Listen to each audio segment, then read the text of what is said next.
And so we've started to record the session. So today's session that we're going to be talking about is transgender issues in counseling. And our presenter today is going to be Dr. Vanessa Teixeira. Dr. Teixeira is a lecturer in the Department of Counseling in the Nova Southeastern University's College of Psychology. She's physically located in our university's Orlando campus. She's a licensed mental health counselor in the state of Florida and an approved clinical supervisor. She specializes in working with children and individuals who've experienced complex trauma using trauma-focused cognitive behavioral counseling. Her professional interests include LGBTQ issues, trauma, severe mental illness, supervision, gatekeeping, social justice, and professional counselor development. She's presented her research in various states and national conferences. So we're delighted to have her as our presenter.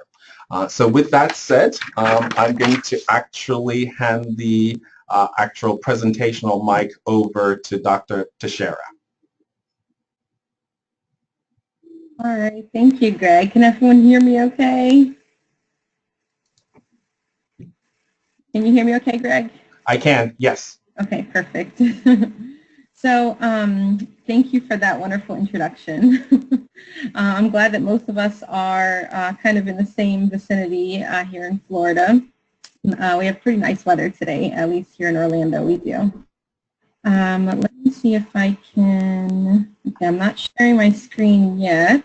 Let me see if I can pull up my PowerPoint. Does anybody have access to the PowerPoint right now?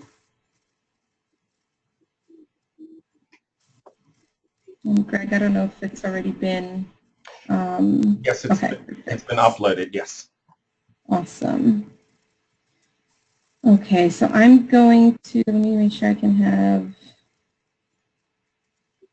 the slideshow.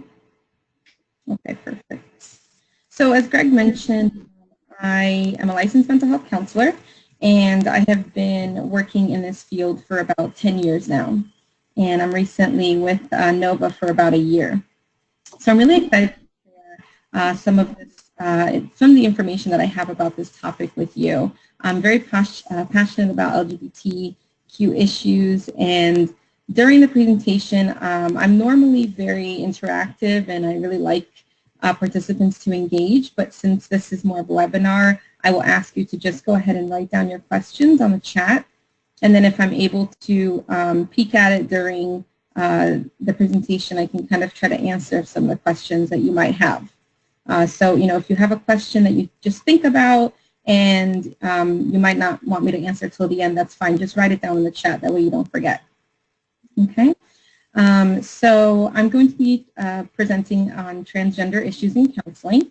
And I'm going to start, normally I start with what do you know or what have you heard about this topic, right? So transgender issues really have been around since the beginning of time. But chances are that you probably have not heard about transgender people until recently, right? Until we saw it on the news or we see it in on TV or TV shows. And so most likely a lot of times when I ask people, you know, what do you know about transgender issues? They will answer with, oh, well, you know, Caitlyn Jenner, or on the news sometimes we'll see something about the bathroom bill, right? So who can enter male and female bathrooms? So a lot of the information that we get on transgender issues really does come from the media. And so sometimes there will be some correct information that is shared, and sometimes there will be some incorrect information. And so if there's anything that you're wondering about, like, is this true? Does this really happen? Is this what it actually means? Please go ahead and ask me, because I really would love to clarify any questions or confusion that you might have about this topic. So the first thing we do is to define, right? So what is transgender? Transgender is more of a word that has been constructed, but the actual disorder is called gender dysphoria. So gender dysphoria is a mental health disorder that is actually defined right here in the DSM-5. I don't know if anybody has a copy of the DSM, but this is a reference for mental health professionals and doctors to look through and make sure that they are diagnosing someone with gender dysphoria, and they have to have the correct criteria and a lot of different criteria in order to be diagnosed with this. And so basically the simplified version of gender dysphoria is that you're feeling that your emotional and psychological identity as male or female is the exact opposite of your biological sex. So what is biological sex? Biological sex is what you have in your body. So do I have a penis? Do I have a vagina? Do I have breasts? Right? So it's the hormones that are kind of going through your body to identify you as biologically male or biologically female. It's what we're born with. Okay? And so we used to think actually that gender was neutral, that we would be born and you could either be assigned as a male or female, and you could live your life that way with no issues. And a lot of times when children are born intersex, and that means that they are born with both sexes, right, a penis and a vagina, what used to happen is doctors would basically give birth to the baby. They would look at the baby and they would say, okay, well, we have to choose, right? We have both sexes here. We have to choose whether the baby is going to be raised as a man or a woman. And so basically they would flip a coin and say, okay, well, mom, dad, what do you guys think? Or the doctor would just decide. And what they found is that throughout the lives of these children that were born intersex and were basically they had their gender chosen for them, they had a lot of difficulties with gender confusion as they grew up. They felt like they were either a male or female or the opposite of what they were assigned at birth. And so there's been a lot of research recently to say that intersex children should not actually be chosen a sex at birth. They shouldn't, get rid of one genitalia. They should wait and see what that child's gender is going to be as they are growing up, because they'll be able to identify if they are a boy or a girl. So that creates a lot of interesting discussion for what gender dysphoria is, right? So we know now that we can't just say you're a boy or you're a girl. The child really has to be able to identify with that as they grow up. And normally children are able to identify their correct gender within the first 3 to 5 years of life. So the next thing is we've already kind of determined what biological sex is and what gender identity is. So gender is just your psychological identity, right? So am I a boy? Am I a girl? What kind of things do I like? And we have kind of also know now that gender is very fluid, right? So sometimes we can have a lot of fluidity in our gender. We might like things are being more masculine or more feminine. But generally, we do have an assigned, I'm a girl or I'm a boy. So the next question is, what is the difference between gender identity and sexual orientation? So sexual orientation has to do with who you find attractive or who you fall in love with, right? Who you find desirable in terms of the person that you either are romantically involved with or the person you're sexually attracted to. So gender identity has really nothing to do with that, right? So gender just means am I a boy or a girl? Sexual orientation means who am I attracted to? So then it gets a little bit confusing sometimes for students who say, okay, so let's use Caitlyn Jenner as an example. So Caitlyn Jenner identifies as a female, right? Her gender identity is I'm a girl. And so her sexual orientation is separate from that. So she can either be sexually attracted to men or to women or to both. But really it's a very separate issue of her gender. And I hope that makes sense. But if you do have any questions, please feel free to write it down in the chat. And then Greg, if you have any questions too, feel free to kind of ask me as we go along if I'm maybe not clarifying things are not making as much sense.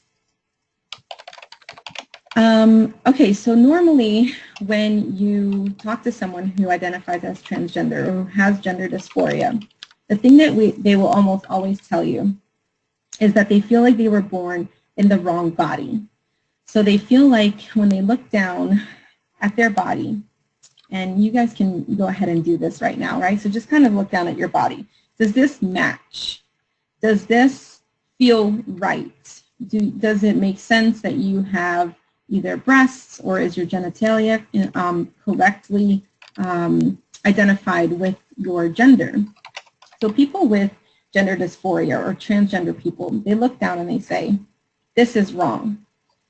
I don't understand why I was born in this body versus the body that I'm actually supposed to be born with. And yes, I can go ahead and answer questions. So Gregory, you can just either write down or just ask me.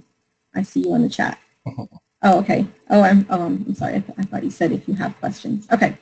So anyway, they look down, they say, I'm in the wrong body, right? So a lot of times you'll see this very, very young age, even sometimes as young as 2 years old too, right? A toddler. They will say, you know, Mommy, Daddy, I don't understand why I have a penis, or why do I have a vagina? I'm supposed to have this instead, right? And so you'll see it from very early on that children will identify and say, this is wrong. This is not what I'm supposed to have. And again, if you look at the DSM-5, it'll have very specific criteria for what it means to be in this diagnosis. So it's not just, I like girly things, or maybe a boy who wants to grow his hair out or play with Barbie dolls. It really has nothing to do with that. It has nothing to do with the things that you like, or if you like pink or blue or whatever. It really has to do with your body and almost a rejection of your genitals, something that's very severely, like there's something really wrong here. Okay, so I'm hoping that clarifies a little bit, because a lot of times people will tell me, oh, you know, this is just a phase, or how do you know that this is actually going to be lifelong, and how do you know that this isn't just something that the child is saying because they saw it on TV or their friends are doing it. This is actually very, very severe. So an example, a transgender child who was born male, he was in the shower one day, and his mom came back in to check on him, and I think he might have been maybe 4 or 5 years old, and he had a razor blade, and he was pointing it to his penis, and he said, Mommy, I need to cut it off because I'm not supposed to have a penis, I'm supposed to have a vagina. So it's things like this that are very, very apparent, that it's not just I like pink or I like blue. This is almost a rejection of your body parts, and it's your body is wrong, or you were born in that wrong body with the wrong hormones and the wrong genitalia. So I'm hoping that helps to clarify a little bit what is transgender or what is gender dysphoria. And I'm going to go to the next slide. If anyone has any questions on this slide, please feel free to ask. I'm trying to change it to the next slide. There it is. Okay, let's talk about some presenting issues that you will face either as a counselor or just in general with individuals who are transgender. Something that is really important is coming out to friends and family. Now, this is completely different than coming out as LGB, right? If you come out as lesbian or gay, it's a very, very different process. Of course, it can be just as emotional and just as painful for both the client and the family members, but coming out as transgender is a different experience. And so one of the things that is really difficult for family members and friends or anyone in the person's life is being able to use the correct pronouns. So using he, she, him, her. Even more difficult, instead of using sister, now we're going to have to use brother. instead of using mommy, now we're going to have to say daddy, right? So you can imagine how difficult that must be for a family member to go from using mom to using dad, or for a brother or a sister to use something that just sounds very foreign to them. And so the process of coming out for transgender individuals really is a little bit more complex than lesbian, gay, or bisexual individuals. One of the things that you can do as a counselor if you're going into this field is making sure that you ask the person, what are they comfortable with? What would you like me to use? Maybe they're having a name change and they want to change their name from Susan to Bobby or whatever. And you want to make sure that you're respecting that, and you ask them, what should I call you?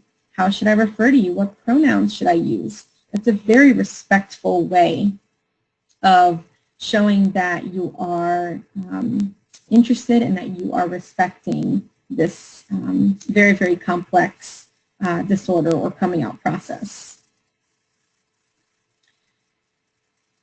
We talk about transitioning in terms of different things. So there are different parts of transitioning. A lot of times it starts out small.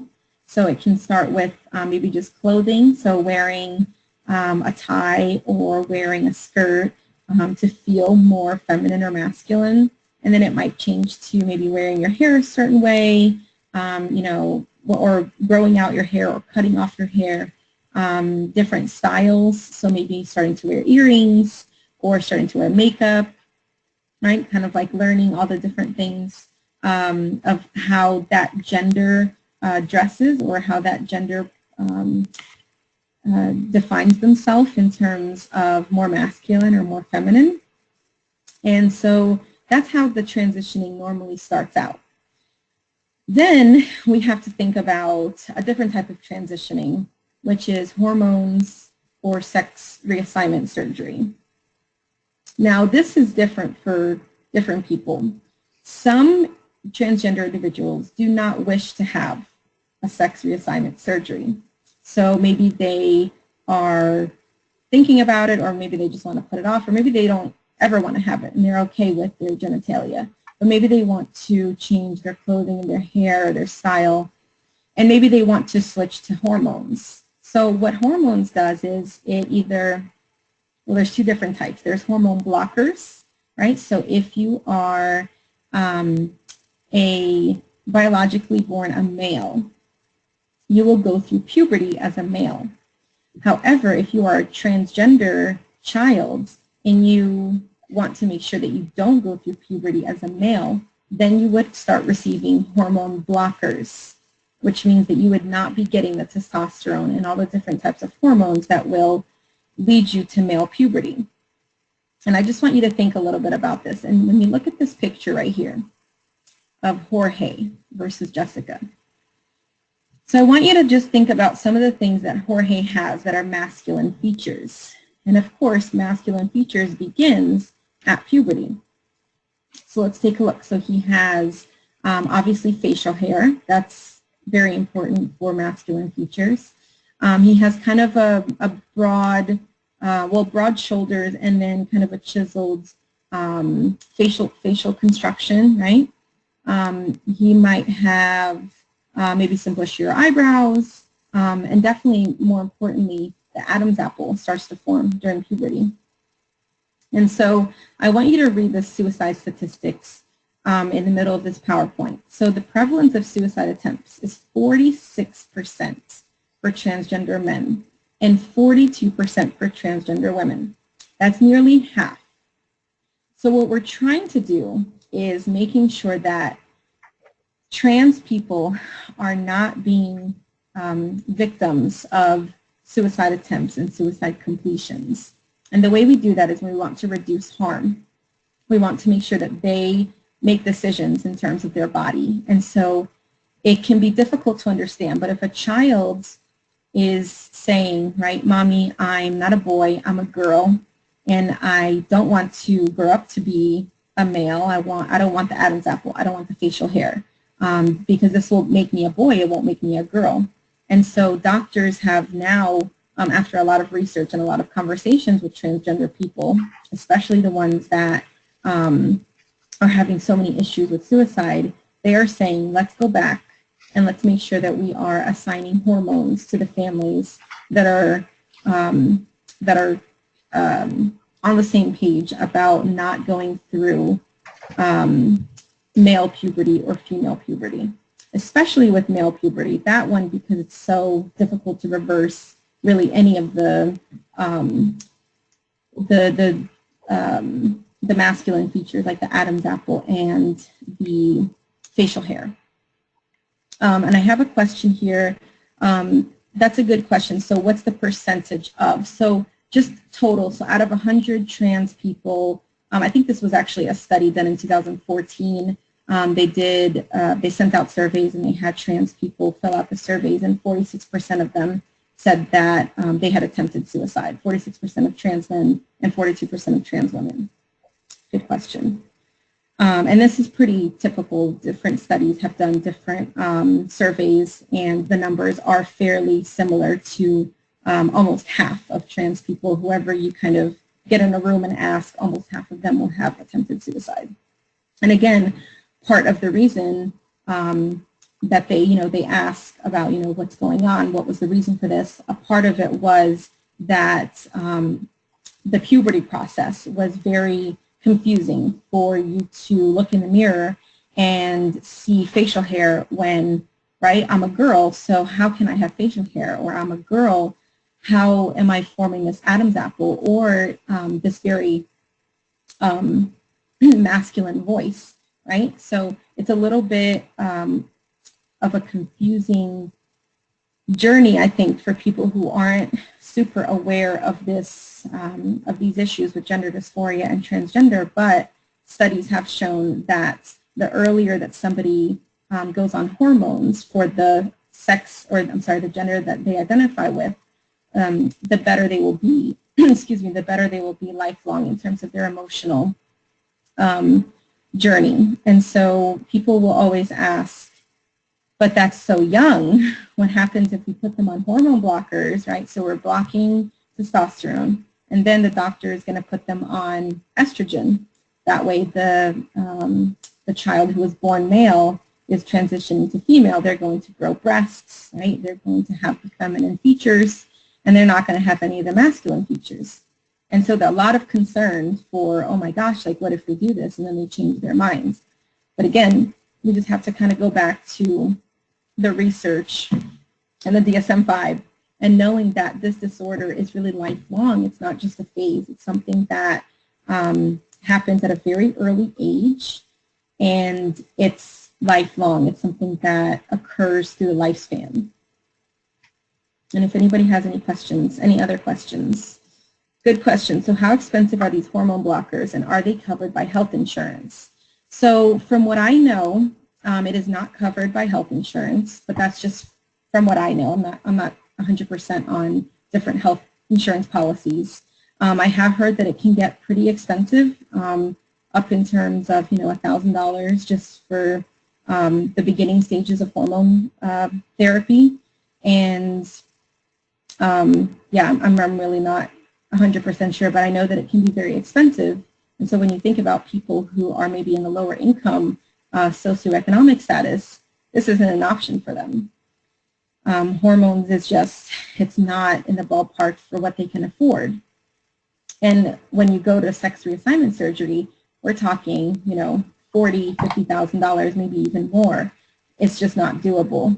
And so these are a lot of things that we as the health profession, the mental health profession, try to advocate for, that these would be covered under insurance, because it is a mental health disorder. It's not something that people are choosing. I promise you, nobody would choose to be transgender. It's a very painful and very emotionally and psychologically confusing process. Okay, somebody asked, what are the requirements to be prescribed hormone therapy? There are some, most doctors that will require the 2 letters from a mental health professional to make sure that they have looked at the DSM, they have diagnosed the clients as transgender. And they want to make sure really that everyone kind of is in the same page, right? That this client does not maybe suffer from, for example, body dysmorphic disorder. Because if somebody is just saying that they don't like their penis and they want to cut off their penis, but it has nothing to do with their gender, right? So they're not saying that they want to be a girl, but they're saying that they want to cut off their penis. That's not gender dysphoria. That would be body dysmorphic disorder, okay? And so it's very important that we have counselors, mental health professionals, and doctors all on the same page, all diagnosing the same disorder. And so, yes, I think for the most part, doctors would require just to have a counselor working with them to make sure that this is the correct diagnosis. So from what I've at least have heard, doctors do require some letters from mental health therapists before they can start the hormone therapy. Are there any programs to help lower income people with these costs? There are no federal programs, but I do believe that there are some, maybe state and local organizations that would help in terms of scholarship money or just in general like a grant to help, maybe an LGBT organization that you can kind of sign up for, some kind of grant, but no federal income or any kind of things like that, as far as I know. Again, things are happening every day that might change, and so as far as I know, there's nothing that can help with the costs. But that's a very good question, because again, if this was covered by insurance, just like a lot of different disorders are, then we could be able to help some of these suicide rates, right, and these suicide attempts, because that's not the goal. The goal is not for us to have almost half of transgender people commit suicide or attempt to commit suicide. Let me see if I have another question. You have a friend who just underwent gender reassignment surgery. It was covered by insurance. It might depend. You're right. It might depend on the state, the insurance policy, yes. And again, I'm just not very well educated on insurance policies. But thank you. I think that's awesome. I wonder if they would change the policy for bottom surgery. So that would be interesting. Thank you for that. Okay, I'm going to switch gears into discrimination in the workplace and businesses for transgender individuals. Let me see if I can click on this. So outandequal.org has some really good information. Let me see if I have it up here. Hopefully you guys can see what I'm doing here. And if you guys have any additional questions, just go ahead and write them down. I'll be kind of looking out for you. If you look at this fact sheet, you can kind of go over this by yourself too a little bit later, but I just want you to kind of get a glance for how LGBT people still struggle a lot with discrimination. They struggle with being able to afford anything really in terms of not just health insurance, but even food. 2.2 million LGBT adults had struggled to put food on the table in 2014. And you can kind of just look through different federal and state laws, but, and this is from 2017, so I don't know if it has changed in a year, but if you look right here, it says in 28 states you can get fired just for being LGBT, and in 30 states you can get fired for being a transgender person. So a lot of times we think that, the Civil Rights Act, for example, protects us, right? But the Civil Rights Act just says that you can't be fired based on sex, so male or female. It does not specify sexual orientation. It does not specify gender identity. So that's something that federally, transgender people, LGBT people just don't have any rights. And so sometimes people will say, well, the government will protect them, or they can just sue that person. But we know that it's not something that is required on the federal level. And I know that there's been a lot of things on the news. For example, the cake baker that refused to make a cake for the LGBT couple. That is still something that is struggling with. So religious freedom versus LGBT rights.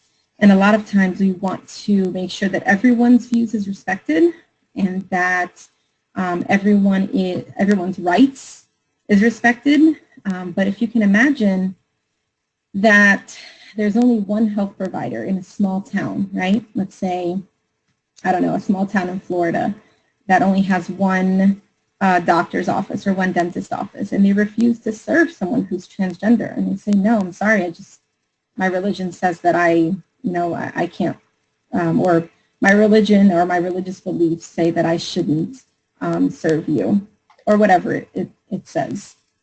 Then that transgender person or that LGBT person would not be able to have health care in that city, right? They would have to go somewhere else, another city. But then what if they don't have transportation? So a lot of times these issues can get really tricky. But as mental health professionals, it is our duty to make sure that people who are being discriminated against have a voice and that we advocate for that. And if anybody has any questions about what I just said, please feel free to ask. And I'm going to go to the next website. So let's see. So this is the bathroom bill legislative tracking. You can actually go onto this website, ncsl.org, and you can just track the different types of legislative laws when it comes to LGBT. I just thought this one was interesting. You can go through every state for the bathroom bill. And the bathroom bill just states whether or not you can go to any bathroom, or does it have to be assigned for your biological sex or gender identity. And so that can be a conversation definitely for another day. Okay, I have a question here. What is the percentage of people in the U.S. or the world that have gender dysphoria? I think it's very low. I want to say it's 2%. I don't have the giant DSM with me. I only have this deaths reference. But I believe if you have the DSM and you go to the gender dysphoria chapter, they will tell you what percent. I want to say it's very low. It's not something that is super common. It's just people say, well, why is it so common now? It's not that it's common. It's that more people are feeling comfortable to come out and to say, yes, I am just like Caitlyn Jenner, or I am just like Laverne Cox. So there's just more media attention surrounding it. But that's a good question. And I apologize that I don't have those numbers with me. Okay, I'm going to go to the next PowerPoint. And you guys are asking some really great questions, so thank you for being so engaged. So I just wanted to, I'm sorry, the DSM. So the question is, does the DSM pathologize transgender people? So this is an interesting development, right? So we want to make sure that we respect the rights and this kind of newer information that we are having from the DSM about gender dysphoria. So one of the problems is that if we pathologize, right, then we're saying it's a disorder, there's something wrong with this person, and that we're not just saying gender is fluid. And then the other side of it is, if we take it completely out of the DSM and we say, okay, this is no longer a disorder, it's just gender is fluid, then we cannot say that this is truly impacting people on a higher level, right? This is something that is not that big of a deal, or that insurance companies don't have to cover it because it is a disorder.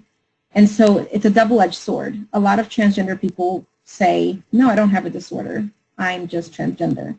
But a lot of other transgender people say, well, I do have a disorder because it's not normal for me to not identify with my body parts, right? There's something wrong. I was born in the wrong body. So there's still a lot of discussion. There was a lot of discussion about keeping gender dysphoria away from the DSM, from the DSM-5. So who knows what will happen with the next version of the DSM. But I do know that a lot of times it would be unfair to say to people that gender is just fluid, because it does cause a lot of distress. It does cause people to attempt suicide, right? So there's a lot of really severe problems that happen emotionally when people identify as transgender? So that's a really good question, but there's no easy answer. And really, I think the decision should be left to transgender people. They should choose whether or not the DSM-5 will keep or will remove gender dysphoria diagnosis. Okay, so with the next PowerPoint slide, I just kind of wanted to show you how popular it is now in the news and the media to have transgender people just being out and proud to be transgender, because a lot of times transgender is not something that is classified as normal or as someone who can have a normal life. And a lot of people that have come out are saying, hey, this is just part of who I am. This isn't all of who I am. So it's just important to remember when people say, oh, you know, being transgender is just because it's popular now, it's in the media, but that's actually not true. In fact, in my next PowerPoint, if I can get to it, there it is. So the history of transgender people has actually been around since forever.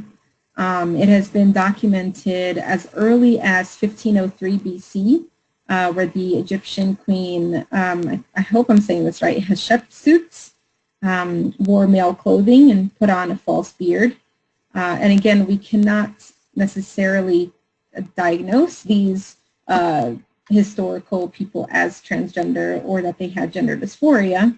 However, there is a lot of documentation to say that these types of symptoms or just these types of things were happening long before Caitlyn Jenner came out. Another example, Marcus Aurelius Antonius, he was the Roman emperor from 218 to 222 AD. He wore wigs. He wore makeup and beauty creams. He did have relationships with other men. And then most interesting is he rounded up all of the doctors in his empire, and he offered them all the money that they could possibly want if they could give him female genitalia. So if they can give him a vagina, he would pay them whatever cost that they could possibly want. And so it's interesting to see that that sounds like it might be a symptom, right, of gender dysphoria, not wanting to keep your genitals and wanting to reflect maybe the gender identity that you're feeling inside. Just some other examples.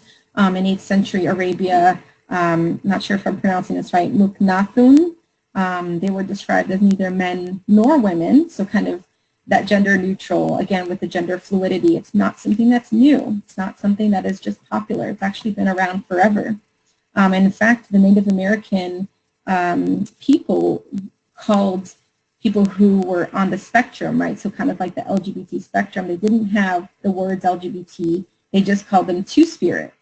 And the people who identified as maybe gender neutral or gender fluid or, you know, were able to be attracted to both men and women or the same sex, they were considered two-spirit, and they were actually respected and made leaders in the community and made to kind of be more spiritual or more aware of themselves and the community. So these people were kind of looked up to as two-spirit, and now we kind of would say LGBT, but it's interesting because a lot of times we'll say, this is just a fad, this is just, you know, something that people watch on TV. Now you can say, actually, that's not true. We've had historical texts as far back as the 15th century to say that transgender people have really been around since the beginning of time. And so I'm going to show a quick video. Does anybody have any questions before I pull up the video? And I don't know if this will translate very well through the share screen. So if you're able to just pull it up by yourself and watch it on your own, that's fine. Greg, I hope it's okay that I go ahead and play this through the shared screen. And then we can just quickly talk about it before we leave.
Okay, I'm going to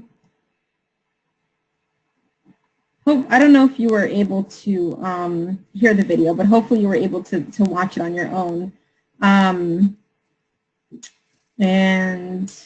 does anybody have any questions about the video about Jazz? So this is Jazz Jennings. She she was born as male, so she was assigned male at birth, but she knew, like you heard her from a very early age, that she was actually a girl. And so when she was 2 years old even, she said, you know, Mommy, when is the fairy going to change my private parts?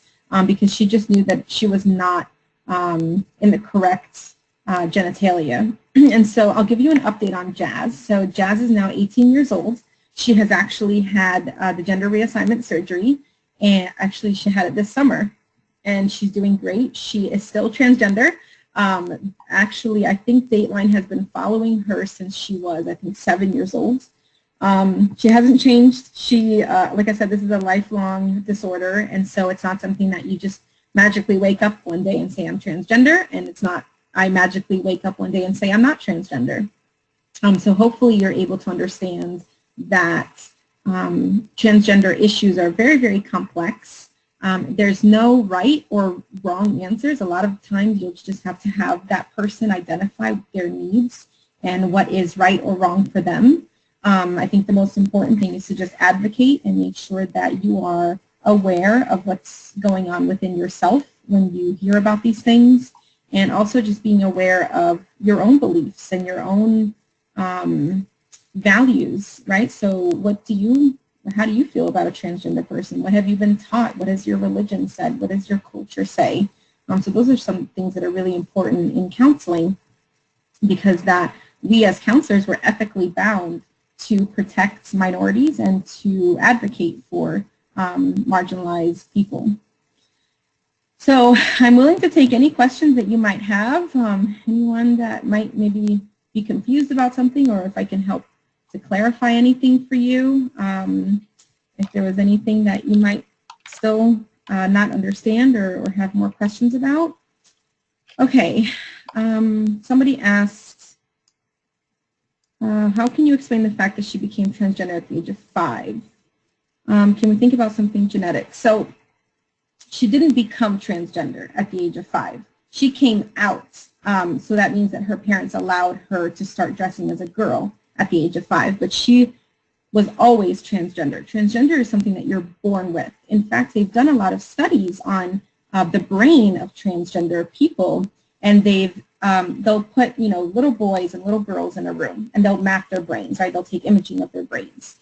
The transgender people who identify as girls, their brain scans show the same activity as the girls. And the transgender boys that identify as boys, they're with the boy group, and their brain, right, their brain imaging is the same as the boys who were born male. And so we have been doing a lot of brain studies in the past, you know, maybe 5-10 years to really understand more what is going on in the brain to tell us, is this genetic, right? Is this something that happens at birth? Because there's no real cases of people coming out and saying, I'm 20 years old and I think I'm a girl. No, it's always, I've always known I was a girl, but maybe I'm just not coming out until I'm 20 because I'm so afraid of what's going on. I hope that answers your question. Greg had a question, what is non-gender conforming? That just means that you don't conform as a boy or a girl. You're kind of more fluid, and you say, I'm masculine, I'm feminine, I can kind of be whatever I want. But it does not mean that you are transgender. So gender non-conforming just means that you're fluid, right? So like you're, you know, some days you're more masculine, some days you're more feminine, and you wear your hair maybe in a way that doesn't say that you're a boy or a girl. You might wear makeup, you might not. Does not mean that you have gender dysphoria. Okay, another question. I'm curious about your thoughts on the new policy proposed by Trump. I actually have not read about the Trump policy, so you might have to educate me on that. I'm sorry. I've been away in the panhandle this past week. Can you talk more about brain activity? Yes. So when we look at the brain activity, right, of anybody, so for me, I'm a woman. If if a scientist came to look at my brain, I would have very specific activity that says that I'm a girl, that my gender is female, and that my biological sex is female, because they match for me. If they were to look at my fiance, his would be male brain, right? So the activity that he has when he's cooking or cleaning or whatever, just out and about, he's going to have a different brain activity than I have because I'm a girl. So they do brain studies on transgender males and transgender females. And when I say males and females, I mean that they identify as male and female, okay? Their brain waves and their brain chemistry and their brain activity are the same as the gender that they identify with. That's what I mean by that, the brain activity. Okay.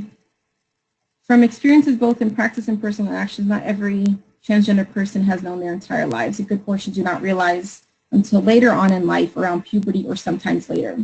I have not had that experience, but you're right. I mean, it's something that you have experience with, and so I'm not going to say that it's right or wrong. But for the most part, most transgender people will have known in the back of their brain that there's something wrong with them and that there's something going on that was not right since childhood. The other question was about Trump. Under proposal, Trump administration would narrow the definition of gender to male or female. Okay, well again, as would be unchangeable later in life. As advocates for the mental health community, we would want to make sure that transgender people are the ones that are making those decisions based on what is male, what is female. And we want to, again, just make sure that we are advocating for policies that are not going to restrict their ability to come out and to understand and to help us understand better what's going on with them. And I'm not going to go too much into politics. Any other questions? I know Greg wanted to talk a little bit about something else. Let's see. I have another question. How are cases of transgender people who do not experience dysphoria? For example, someone who doesn't experience distress, but more experienced gender euphoria, have already more or less socially transitioned but want to be physically. Yeah, that might be more of an individual case. Again, there has to be, for any disorder really in the DSM, there has to be that clinically significant distress for it to be a disorder for the most part. Greg is asking the difference between cis and trans. So cis is just that a person who their gender matches their biological sex. So I'm a cis person, and a trans person would be someone who does not match their biological sex with their gender identity.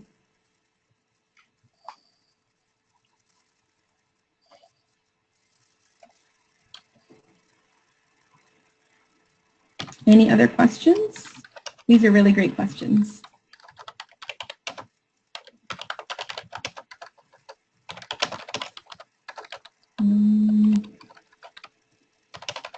Help me understand hormones because my body doesn't produce hormone on its own. It's hard to me to know when to give hormones when it comes. It's almost gone. I can't imagine someone going through this that doesn't have to.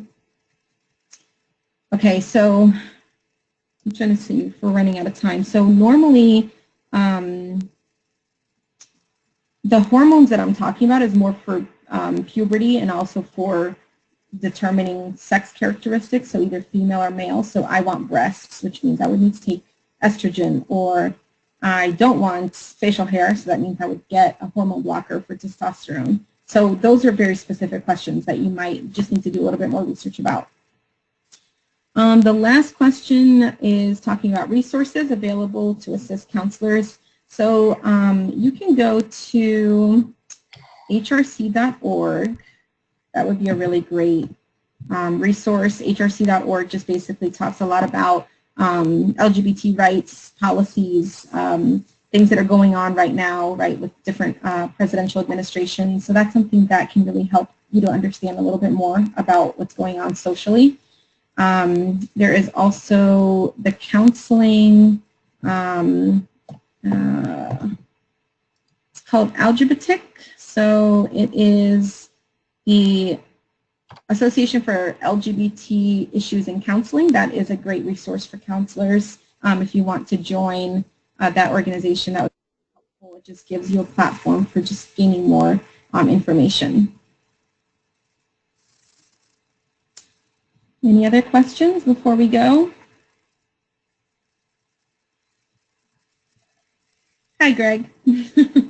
Well, thank you so much. I've thoroughly enjoyed this conversation. In the interest of time, I just want to again open it up to see if there are any other questions concerning this presentation.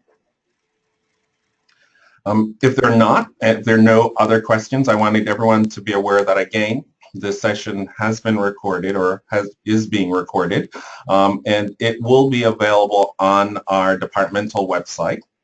I'm going to actually give you the address, which is www.nova.edu/DRA, and it will be available in a week's time.